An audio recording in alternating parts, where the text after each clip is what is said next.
સીતાફળ, જેને custard Apple પણ કહેવાય છે. નામ સાંભળતા જ મોઢામાં પાણી આવી જાય, ખરું ને? પણ આ એક એવું ફળ છે જેનો સ્વાદ જેટલો મીઠો છે એટલી જ એને લઈને ગૂંચવણ પણ છે. તો ચાલો આજે આ ફળની પાછળની આખી વાર્તાને જરા ઊંડાણથી સમજીએ. અને આ વાત બિલકુલ સાચી છે. તમે જોશો તો આ ફળ વિશે લોકોના મંતવ્યો સાવ અલગ અલગ છે.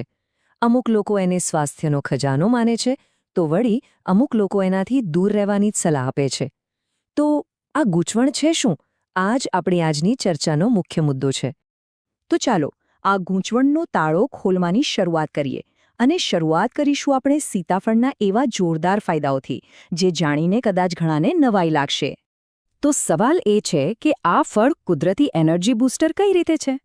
વેલ, એનો જવાબ એના કાર્બોહાઈડ્રેટ્સમાં છુપાયેલો છે. વિચારો, માત્ર 100 ગ્રામ સીતાફળમાં લગભગ 25 ગ્રામ કાર્બ્સ હોય છે. આ કાર્બ્સ શરીરમાં જઈને બહુ જલ્દી ગ્લુકોઝમાં ફેરવાઈ જાય છે અને આપણને તરત જ એનર્જી મળે છે. એટલે જ તો બીમારીમાંથી ઊભા થયેલા લોકો માટે આ કોઈ અમૃતથી ઓછું નથી. અને આ સરખામણી કેટલી પરફેક્ટ છે! એ શરીરમાં જાણે ગ્લુકોઝનો બાટલો ચડાવ્યો હોય એવી જ અસર કરે છે. બસ ફરક એટલો જ કે આ સ્વાદમાં ઘણું વધારે સારું છે. અને આ જે ત્વરિત ઊર્જા છે ને, એનો ફાયદો એ લોકોને પણ થાય છે જેમને હેલ્ધી રીતે વજન વધારવું હોય.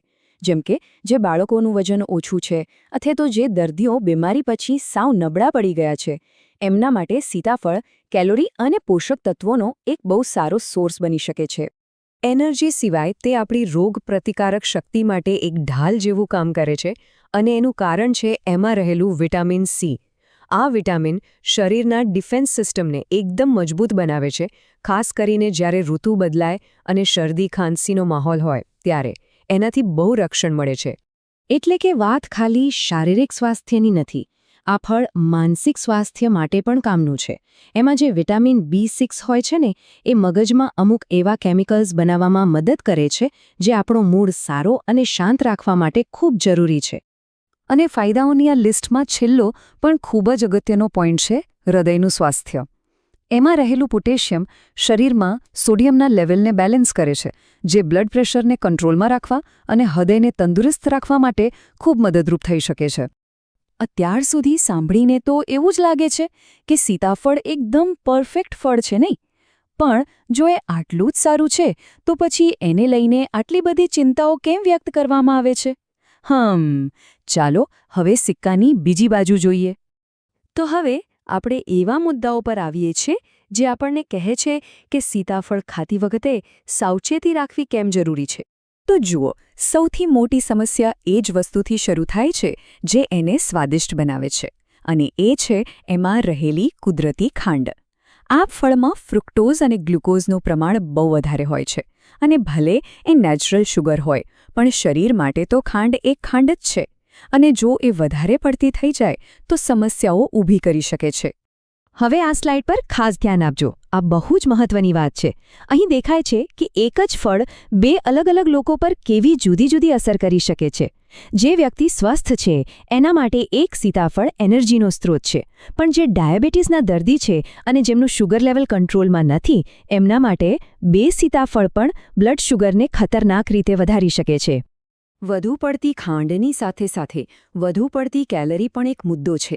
જો કોઈ વ્યક્તિ જરૂર કરતાં વધુ સીતાફળ ખાય તો એ વજન વધવાનું કારણ બની શકે છે, અને તેનો ઘટ્ટ ક્યારેક પેટમાં ભારેપણું, ગેસ કે અપચો જેવી પાચનની સમસ્યાઓ પણ કરી શકે છે.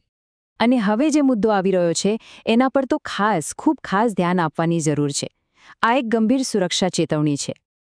અહીં વાત એકદમ સ્પષ્ટ અને સીધી છે. સીતાફળના બીજને ક્યારેય ભૂલથી પણ ચાવવા કે ગળવા નહીં. આ વાત ગાંઠ બાંધી લેજો. એમાં એવા ઝેરી તત્વો હોય છે જે શરીરને ગંભીર નુકસાન પહોંચાડી શકે છે. એટલે જ્યારે પણ સીતાફળ ખાઓ ત્યારે એ સુનિશ્ચિત કરો કે બીજને બરાબર કાઢી નાખ્યા છે. તો આ બધા ફાયદા અને ગેરફાયદા જોયા પછી આખરે સવાલ એ જ ઊભો રહે છે કે સીતાફળ કોણે ખાવું જોઈએ અને કોણે નહીં. ચાલો હવે આનો એક વ્યવહારુ જવાબ શોધીએ. આ સ્લાઇડ આખી વાતનો સારાંશ આપી દે છે. જો કોઈ વ્યક્તિ નબળી છે અથવા વજન વધારવાની જરૂર છે તો એમના માટે સીતાફળ ઉત્તમ છે. જે લોકો સ્વસ્થ છે તેઓ માપ સરખાઈને એનો આનંદ માણી શકે છે. પણ જેમને ડાયાબિટીસ છે અથવા જેમનું વજન વધારે છે એમણે તો ખૂબ જ સાવધાની રાખવી પડશે. ચાલો એક વાસ્તવિક ઉદાહરણ જોઈએ. રમેશભાઈ જો બીમારીમાંથી હમણાં જ સાજા થયા હતા.